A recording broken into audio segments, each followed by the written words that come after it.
किसी भी महापुरुष का कार्य का प्रभाव दो रूपों में होता है, मूर्त और अमूर्त। ऋषि दयानंद अकेले ऐसे व्यक्ति हैं पिछले 200 वर्षों के भारत के इतिहास में जिनका मूर्त और अमूर्त दोनों प्रकार से प्रभूत प्रभाव पड़ा है। नहीं तो बड़े बड़े महापुरुष, मैं नाम नहीं लेना चाहता, उनसे पूछा जाए कि मूर्त प्रभाव क्या है बताओ, धरती पर इस लेवल पर इस क्या है तुम्हारा प्रभाव? कोई प्रभाव नहीं। कहीं है ब्राह्मण समाज, कहीं दिख रहा है एक बना हुआ है कोठरी बंगाल में, कहीं प्रार्थना समाज, देव समाज, मुनि समाज, परमहंस सभा, परम आत्मीय सभा, थियोसॉफिकल सोसाइटी, कहीं कुछ नहीं दिख रहा है। विवेकानंद का भाषण तो हो जाता है 12 जनवरी को, क्या प्रभाव है? मूर्त प्रभाव क्या है? जातिवाद को तोड़ने में, यज्ञ की पद्धति में, पूजा की पद्धति में, मांसाहार को लेकर, उपासना पद्धति को लेकर कोई प्रभाव दिखता है? शिकागो का भाषण हो गया, ये हो गया, वो हो गया। तो दयानंद सरस्वती अकेले ऐसे व्यक्ति हैं जिनका मूर्त और अमूर्त दोनों प्रकार का प्रभाव पड़ा है। और डॉक्टर साहब ने बहुत अच्छी बात कही कि अगले शताब्दी में हमें क्या करना है। स्वामी स्वतंत्रानंद और नारायण स्वामी जी का जो दृष्टांत देकर कहा है, ये संदेश जाना चाहिए कि हम 150 वर्ष बिता चुके हैं आर्य समाज के और 200 वर्ष स्वामी दयानंद के हो चुके हैं। अब क्या करना, मैं समझता हूं कि इससे संक्षिप्त और इससे सारगर्भित कोई विवेचन नहीं हो सकता और आर्य समाज का ये कार्यक्रम हो सकता है। मैं समझता हूं कि आज हमारे देश में या पूरे विश्व भर में आर्य समाज के बारे में, दयानंद सरस्वती के बारे में इतना गंभीर और महत्वपूर्ण चिंतन मैं तो यही सुन रहा हूं डॉक्टर साहब से। नहीं तो टंकारा हुआ, पता नहीं कहां हुआ, फिर होगा। ये लोग आर्य समाज पर हमला कर रहे हैं, ऋषि दयानंद पर हमला कर रहे हैं, जिनका इतना कलंकित है, और उन्हीं के चेले लोग उनके कलंक को प्रकाशित कर रहे हैं। और वो कलंक पैसे से बड़ा कलंक है, चरित्रहीनता का कलंक, जो शंकराचार्य जैसे गद्दी पर बैठे हुए हैं। और दुख इस बात का है कि उनके वे चेले जो अब आगे शंकराचार्य बनेंगे निश्चलानंद के मरने के बाद, उनका कितना कलंकित जीवन है और उनका कितना कलंकित सोच है। एक बात ध्यान रखिए, जो जाति, जो समाज अपने समाज के उद्धार करता व्यक्ति के जीवन पर उसके लिए उसके हृदय में प्रशंसा का भाव नहीं होता, कृतज्ञता का भाव नहीं होता, वो समाज नहीं चल सकता।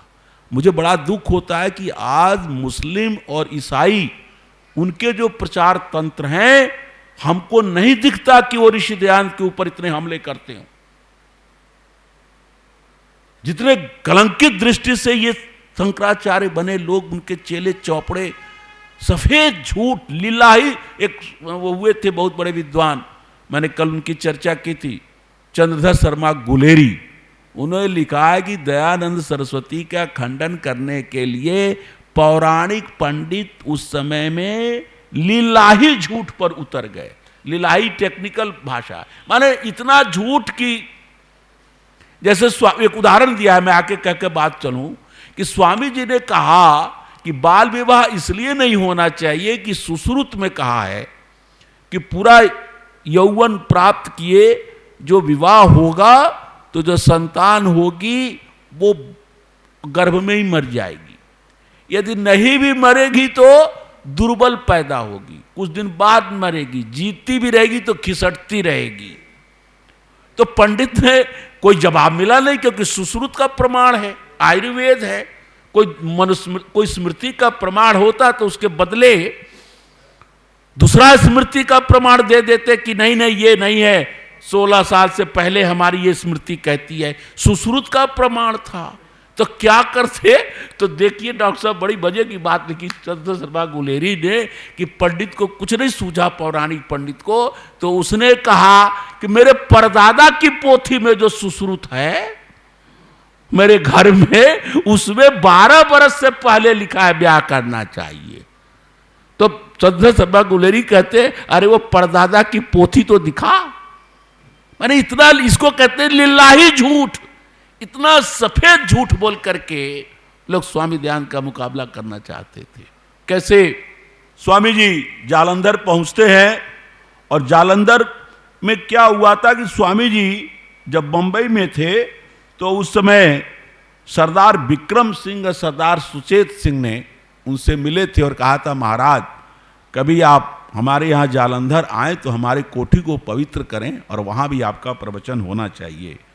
दिल्ली दरबार में भी उन दोनों सरदारों ने स्वामी जी के दर्शन किए थे। तो स्वामी जी लाहौर जाते समय रास्ते में उतर गए, सूचना दे दी जालंधर में, और उनके वहाँ पर व्याख्यान हुए। लिखा है कि 34 या 35 व्याख्यान हुए जालंधर में स्वामी जी के, और सरदार विक्रम सिंह के घर पर उनका व्याख्यान हुआ।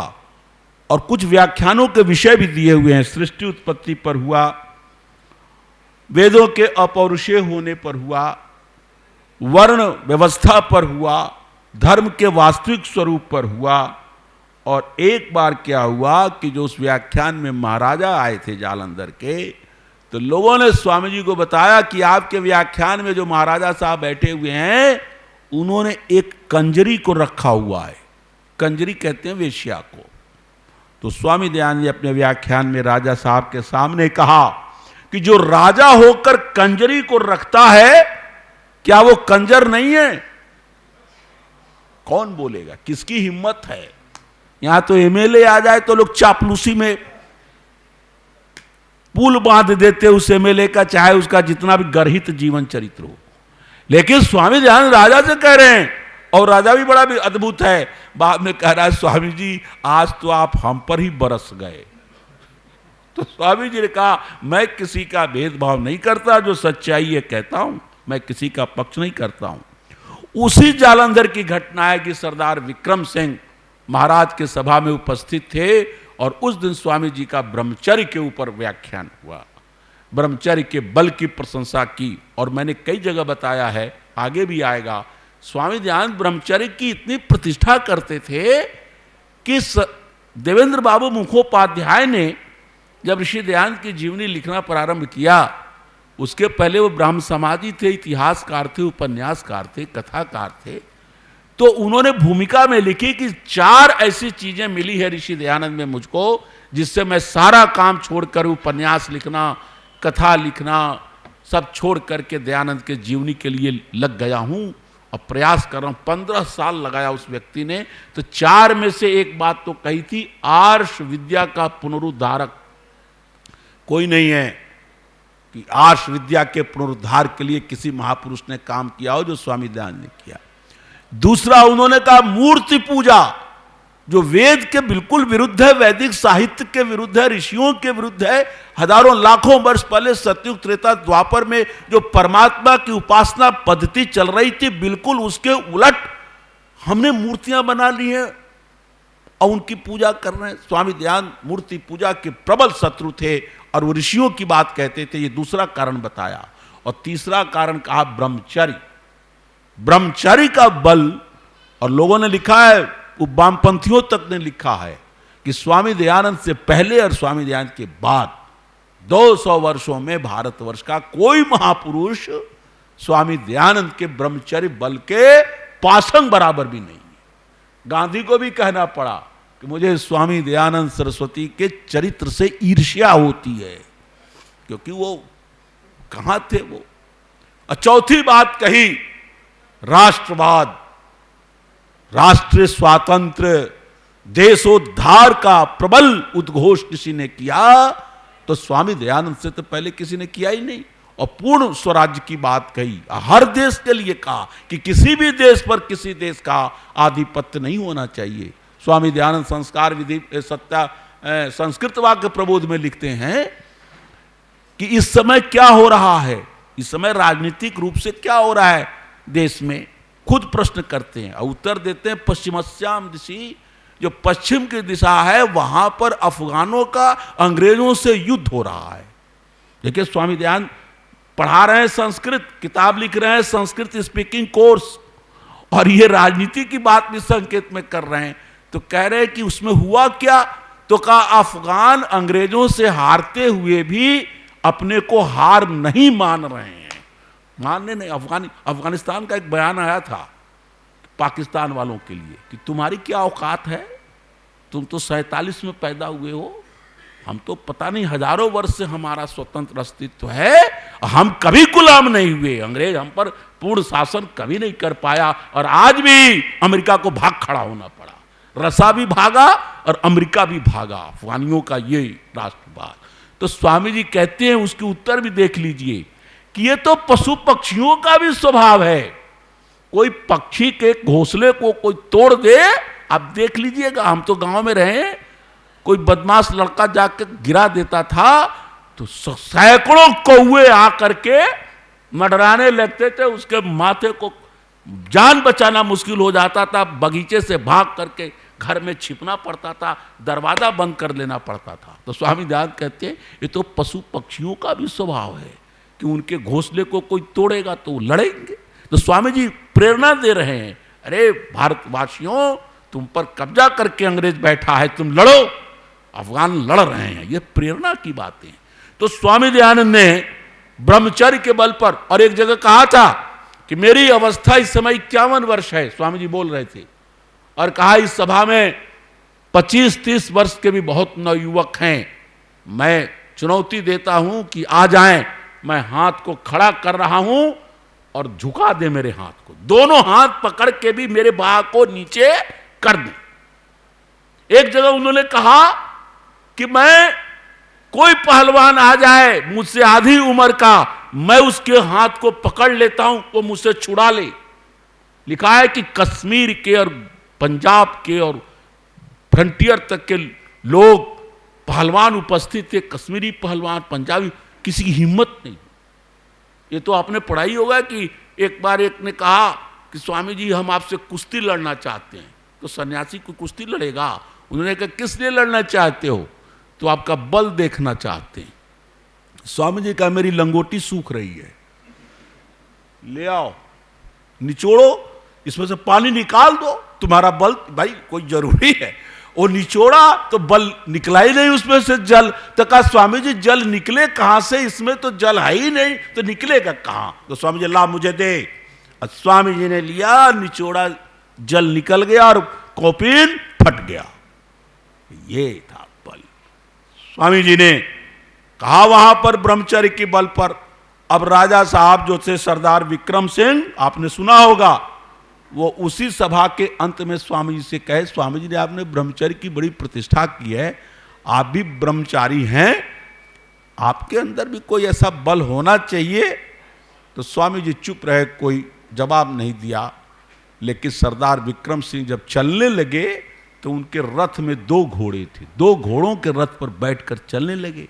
स्वामी दयानंद आगे बढ़े और उनके रथ के चक्के को पकड़ लिया। अब वो तो कोचवान हाँक रहा है और सरदार बैठे हुए आगे मुंह किए हुए हैं, घोड़ा चल ही नहीं रहा है, घोड़ा कोड़ा मारा, चल ही नहीं रहा है। लोग सोचे क्या बात है, जब पीछे तरह घूम के देखते हैं कहीं ऐसा तो नहीं कि चक्का का कहीं अटक गया हो ईंटे उठे पर, पीछे देखते हैं तो स्वामी ध्यान पकड़े हुए हैं।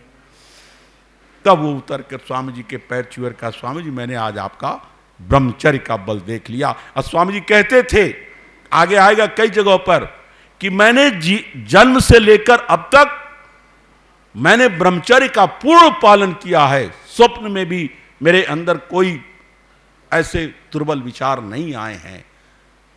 तो इस प्रकार स्वामी दयानंद का चरित्र आप वहां देखने को आपको मिलता है, जो आपने सरदार विक्रम सिंह के यहां ये देखा है। मैं आपके सामने एक ये भी बताना चाहता हूं कि उसी समय एक व्यक्ति थे श्रद्धाराम फिलौरी। और बड़ा दुख होता है डॉक्टर साहब, क्या आप इससे हिंदुओं, पौराणिकों, शंकराचार्यों की बात कर रहे हैं? ये वामपंथी भी बड़े बदमाश।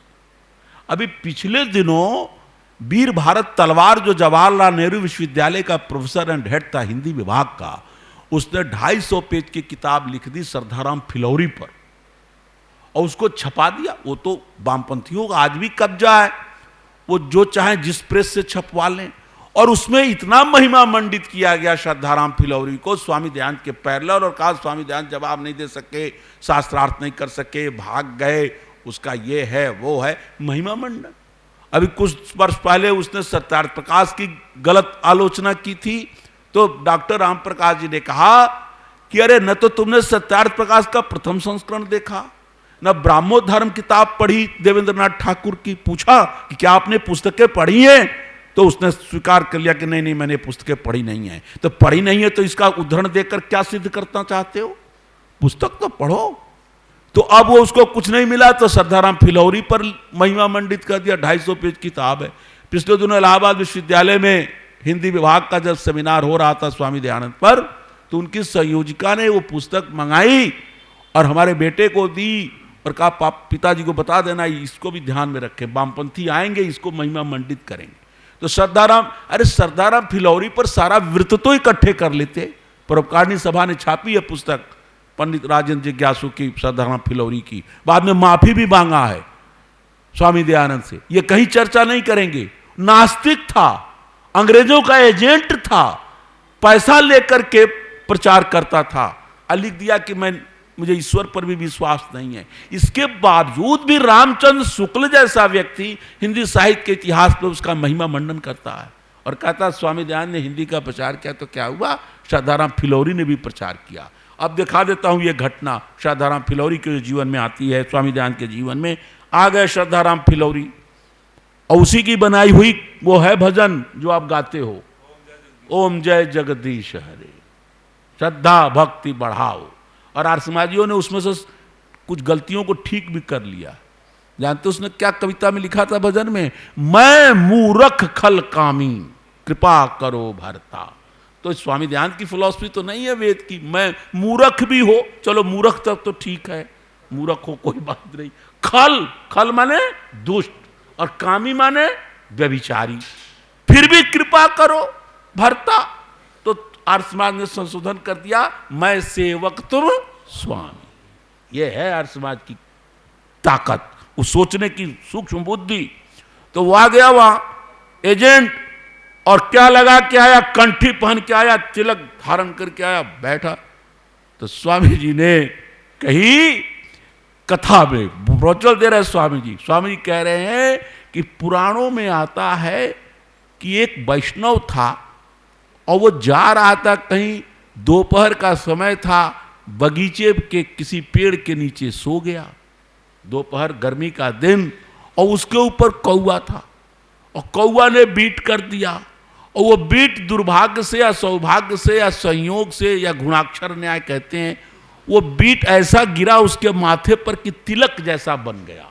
जैसे तिलक बनाने वाले बनाते हैं ना, अरे अजीब अजीब लीला रचते हैं। कोई ऐसे बनाएगा, नाक से शुरू करेगा, कोई 3 बनाएगा, कोई ऐसे करेगा। है हमारे भजनोपदेशक थे, कहते थे कि कबीरदास का खड़ा, उनका तिरछा, इनका वैसा। और स्वामी दयानंद ने कहा, अरे मूर्खों, जितना देर तुम मस्तिष्क पर तिलक लगाने में टाइम लगाते हो, रामभद्राचार्य को भी मैंने देखा, दिखा रहे थे वीडियो पर, उनका चेला शीशा लिया है, उनको क्या आंख से दिखाई थोड़ी दे रहा है, लेकिन लिया है चेला और बना रहा है, 10 मिनट तक उनका बनाता है। स्वामी जी कहते जितना देर ये मस्तिष्क को तिलक बनाते हो, उतना देर गायत्री का ही जप कर लेते तो तुम्हारा भला हो जाता। तो वो बैठा, वो तो लिखा स्वामी जी ने कि पुराणों में लिखा है कि तिलक बन गया होगा भाई, बन गया, और व्यक्ति मर गया तो आ गए यम के दूत आए, चलो अब इसको ले चलो। विष्णु के दूत आए, दोनों दूत आके लड़ने लगे। यम के दूत ने कहा, यह आदमी वैष्णव नाम मात्र का था, ये बहुत पापी था, इसको नरक में ले जाएंगे।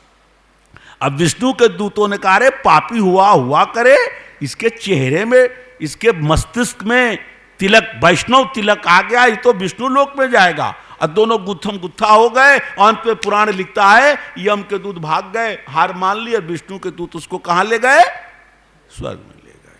अब श्रद्धाराम फिलौरी का पारा हाई, भाई स्वामी जी का भाषण हो रहा है, हिम्मत नहीं हुई। पौराणिक पंडितों ने कहा, अब कुछ तो बोलिए, कुछ तो दूसरी जगह सभा कीजिए, हम हिंदुओं का बचाइए, कैसे होगा।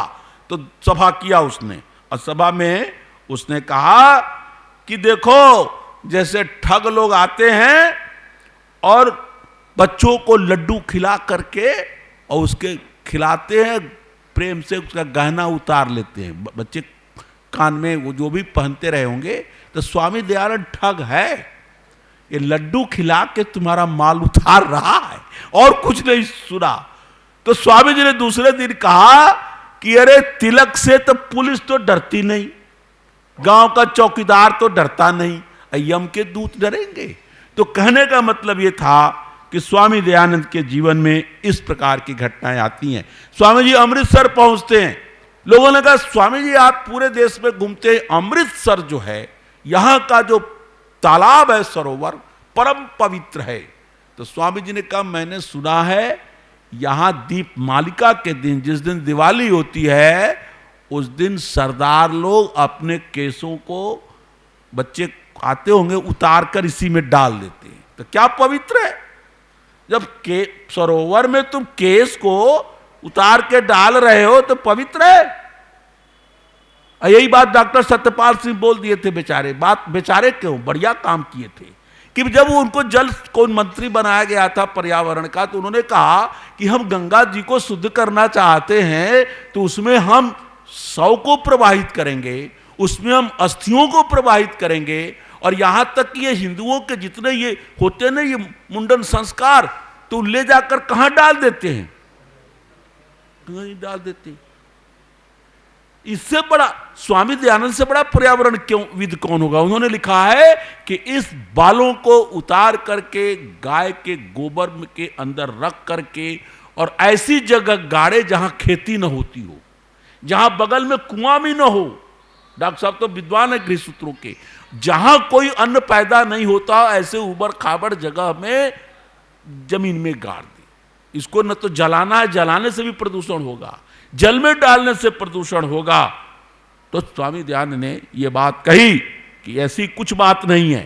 फिर लोगों ने कहा स्वामी जी गंगा स्नान से मुक्ति होती है कि नहीं, यदि नहीं होती है तो पापों के फल से कैसे बच सकते हैं, पाप से निवृत्ति कैसे हो सकती है। तो स्वामी दयानंद ने बड़ी मौलिक बात कही कि यदि वस्तुतः पहले तो आपको बोध तो हो कि मैंने ये पाप किया है, यदि बोध ही नहीं हुआ कि पाप किया है, तो बोध तो पहला चरण है। मैं गया आपको बताऊं चंपारण में भाषण देने, तो लोगों ने हमसे कहा शास्त्री जी एक डिग्री कॉलेज है, चलिए वहां भाषण हो जाए। चलो, ले गया। तो वहां डिग्री कॉलेज था यादवों का, मैं किसी यादव खिलाफ नहीं बोल रहा हूं, सच्ची घटना बता रहा हूं, और उसका प्रिंसिपल भी यादव था। तो मैंने उस भाषण में कहा कि भाई कृष्ण जी यदुवंशी थे, दूध दही घी मक्खन की कोई कमी नहीं थी, लेकिन भागवत में और पुराणों में ये क्या चर्चा कर रखा है कि वो दूध चुराते थे, मक्खन चुराते थे और घड़ा फोड़ देते थे, और ये सब काम चोर जार सिखा मणि लिखा है गोपाल सहस्रनाम नाम की पुस्तक में कि चोरों के और व्यभिचारियों के सरदार थे कृष्ण भगवान। ऐसी बात लिखते हो, भगवान भी कहते हो। तो परेशान हो गया यादव, और उसने कहा कि शास्त्री जी आपसे हम अलग में बात करेंगे। व्याख्यान होने के बाद प्रिंसिपल रूम में बैठाया, और जो और प्रोफेसर थे कहा आप थोड़ा जाइए, शास्त्री से मुझे अलग बात करनी है। चाय मंगाया और कह रहा है शास्त्री जी हमारे कृष्ण भगवान आदर्श हैं, और चोरी किया तो क्या बुरा किया, वो तो हमको शिक्षा दे गए हैं, इसीलिए हम अपने भैंस को, अपने पाड़े को, पाड़े कहते हैं भैंस, वो दूसरे के खेत में छोड़ देते हैं। अब बिहार में अब तो पता नहीं क्या हुआ, लालू के राज्य में तो वही उनकी तूती बोलती थी, कोई डर के मारे बोलता नहीं था। वहां यादवों ने आतंक मचा रखा था, दूसरे के खेत में छोड़ देना, चुरा लेना, ये लेना, वो लेना। हमारे गांव में एक बगल है, दिपही गांव है, वहां 4-5 पंडित हैं ब्राह्मण, वो वोट देने गए तो लाठी लिए खड़े थे यादव लोग। पंडित जी साल भर आपको हम प्रणाम करते हैं, जय पालागी, वोट नहीं देने देंगे, वोट हम डाल देंगे आपका लालू यादव को। अब पंडित जी लाठी के डर से भाग गए, तो वोट नहीं डालने देते थे। अब तो चलो कुछ हो गया, जाने दीजिए, मैं किसी खिलाफ नहीं बोल रहा हूं, सच्चाई है। तो स्वामी जी ने कहा कि भाई गंगा स्नान से पाप की निवृत्ति नहीं होती। पहले पाप किया तो बोध तो हो। और वहां डिग्री कॉलेज का प्रिंसिपल कर रहा है कि दूसरे के खेत में अपने भैंस को चरा देता हूं, यह पाप नहीं है। तो पाप का बोध ही नहीं है तो क्या तुम, तो स्वामी जी कहते हैं पहले पाप का बोध हो और उसके बाद धर्मारूढ़ होने के लिए, स्वामी जी के शब्द हैं कि पाप को छोड़कर धर्मारूढ़ होना है तो उसके लिए 3 काम करना पड़ेगा। पहले तो जो पाप किया है उसके फल को भोग लो। कैसे भोग लो? जैसे मुकदमा लड़ रहा है, चोरी किया है, डाका किया है, हत्या किया है, व्यभिचार किया है, तो पहला काम वकील मत रखो, कह दो वकील उससे कि हो गई है गलती, तो 2 दंड मिले भोग लो, तो वो तुम्हारी पाप की निवृत्ति हो जाएगी। दूसरा है फिर शुद्ध संकल्प करो।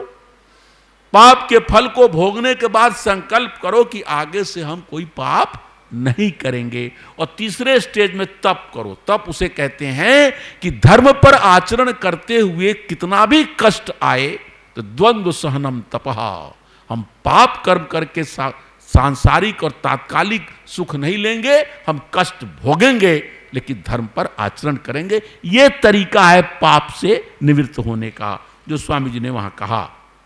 100 से अधिक देशों में देखा जाने वाला, सर्वाधिक लोकप्रिय और सबसे अधिक फॉलोअर्स के साथ पूरी दुनिया में आर्य समाज के विचारों का प्रचार करने वाला एकमात्र चैनल वैदिक प्रचार।